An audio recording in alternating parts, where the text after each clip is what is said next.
Yo, how we doing today, ladies and gentlemen? Hopefully, y'all are excited to be here. Today, we're gonna be moving on to our next topic for the podcast, and today we're gonna be talking about the resource-based view and the VRIN analysis. These are two important subjects when it comes to strategic management, so I'm really excited for us to be able to discuss this, and hopefully today you'll be able to learn something new. So let's begin. I am gonna be reading off this piece this paper, just with information, and I will try to summarize throughout my reading process. So I will try to, simplify stuff for y'all just to make it more understandable. So yeah, let us begin. So you may be asking, what is a resource-based view? Well, it is a conceptualization of the firm that attempts to explain why some firms are more profitable than others. The logic boils down to more successful firms possessing resources and or capabilities that are superior to those competitors and difficult for competitors to replicate. So this is pretty much, I would say, based on the resources, you could most definitely, a firm could get a competitive advantage, which is definitely important when it comes to markets, or when it comes to, yeah, most definitely, like in competition, competitive advantage is everything. Resources are things that the firm owns or has to access to, that it can use to create and capture value. Capabilities are things the firm does to create and capture value. Note that not doing something is not a capability. If, for an example, we are given an example just so we could go a little bit deeper when it comes to capabilities, it is important for us to understand the difference between what is a capability and what isn't. So here's an example for y'all. For example, a firm does not advertise and this benefits them strategically. It is incorrect to say that not advertising is a capability. Instead, one must identify what the firm does that says that not advertising is a capability. Uh, oh my bad. I am so sorry. I misread that one. It says allows them not to advertise. One must identify what the firm does that says that not advertising is a capability. My apology, folks. Um, Now let us continue. Similarly, a strategy or strategic choice is not a capability. If a firm successfully executes a strategic decision, you need to identify the resources or capabilities that made that execution successful. The decision itself was not a resource a or capability. However, strategic adaptation can be a capability. Like I said, understanding capabilities and what is and what isn't is most definitely important when it comes to a resource based view and just overall understanding the competition of a firm. So most definitely that is something y'all should keep in the back of your head. Okay, so let's continue. All right, so how do we actually identify a competitive advantage that a firm has?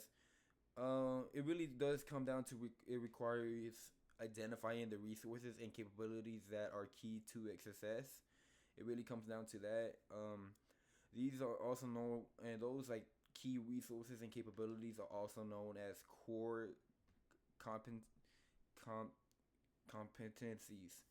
I am so sorry that it just couldn't roll off my tongue. But yes, those are definitely important. Each of them should be analyzed and according to the VRIN criteria, which the VRIN criteria is how valuable a resource is, how rare it is, how costly is it to imitate, and how costly is it to substitute. Those are pretty much the four main categories when it comes to the VRIN criteria. So so that is most definitely something you gotta keep in check when you're trying to see how much of an advantage one firm has to another. Let's talk about rarity. Rarity is a characteristic that most students have a hard time understanding. The question of rarity very much has to do with nature or this degree. And it also gives us an example. For example, most firms have reputations, but when assessing the rarity of that reputation of a specific firm, the question is not whether other firms have reputations. My bad. Yeah, reputation. The question is whether many other firms have a reputation that is similar to that reputation. I am so sorry, guys. I don't know what just happened. It just moved back up for some reason. But yeah, it pretty much talks about how rare a reputation is and all that. Um, yeah, it's similar to a reputation of the firm being analyzed. Similarity, the degree or quality of the resource matters.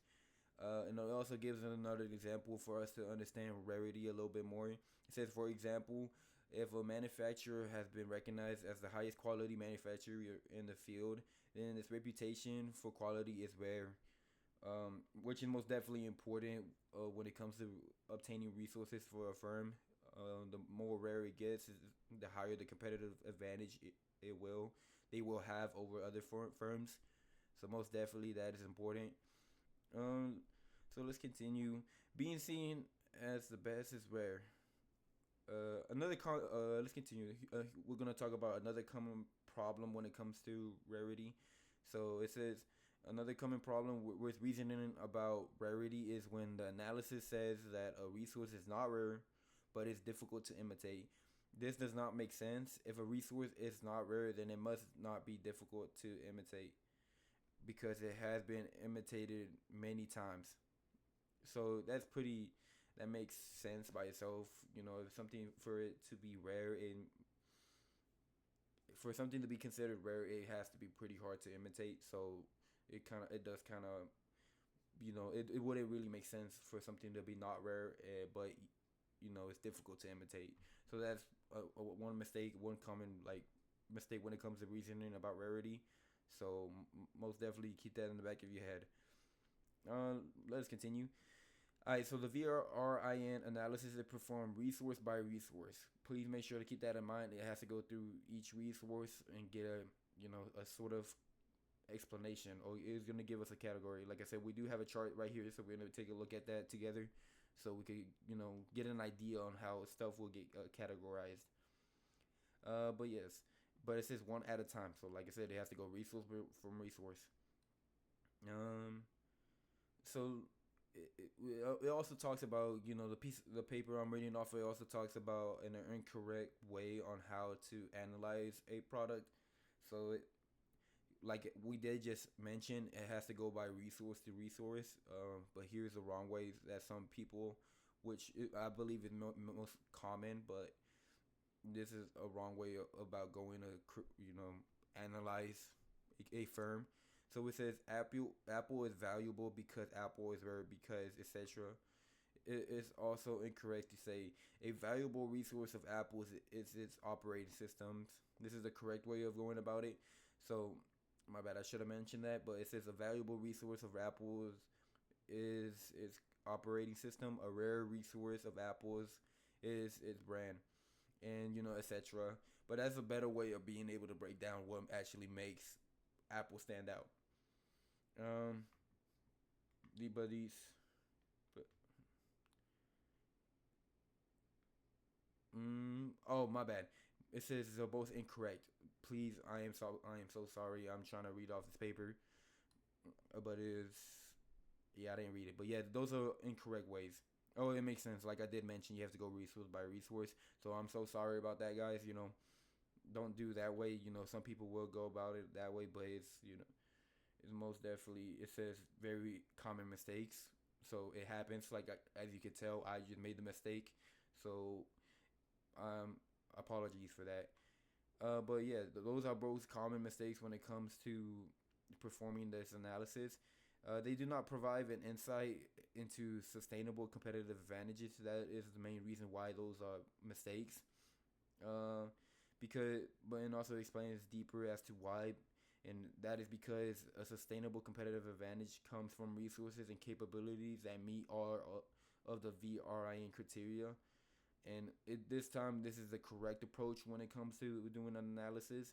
It says the correct approach is Apple's operating system is valuable because Apple's operating system is rare because that's the correct way of going about getting a VRIN analysis. Alright, so here is a table. Here's Here's a picture of a table just showing an example on how the VRIN analysis is actually done. As you can tell, let me just go a little bit right here. Everything is very categorized. So we got value, rare, difficult to imitate, and substitute. Everything's broken down. And here's a couple of, if you were to look into a firm, this is this is how you could possibly break it down and just get an idea of how you would actually get a ranking out of this. So, yeah, but this is pretty much the gist of VRIN analysis. And like I said, it varies. Like for competitive advantages and firms, is I would like to think is very important for them to understand what kind of advantage and what capabilities do they have. So yeah, that's pretty much it for today's podcast. I really appreciate y'all stopping by and listening to me talk about this interesting topic and everything. I am so sorry for, a couple slip ups. I am human, so it happens. But like I said, hopefully y'all enjoyed me explaining this a little bit more. And yeah, I appreciate it, and y'all have a good rest of your day.